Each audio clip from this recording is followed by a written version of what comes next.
Kutoka kaunti namba 45 tuelekee kaunti jirani namba 46 ambapo baadhi ya wawakilishi wadi katika bunge la kaunti ya Nyamira wameendelea kumsuta gavana Amos Nyaribo kwa madai ya kuchangia mzozo wa uongozi unaoendelea katika bunge hilo.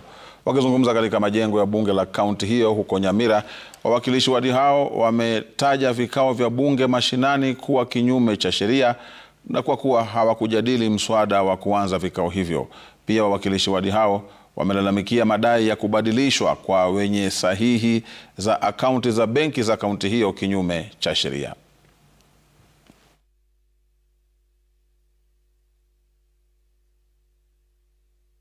The Bunge Mashinani was never gazetted. It's not gazetted to carry the operations of the County Assembly of Nyamira or to act in any way on behalf of the County Assembly of Nyamira. Whatever they are doing outside there, it's illegal. Kaunti gani umesikia iko na bunge mbili? Tunauliza serikali yetu kuu, kwa nini inaangalia haya mambo yakifanyika? Jambo la kustajabisha ni kwamba wameenda mpaka Central Bank, wamepatirisha signatories, yani ya kwamba wanataka kuiba pesa hadharani beupe.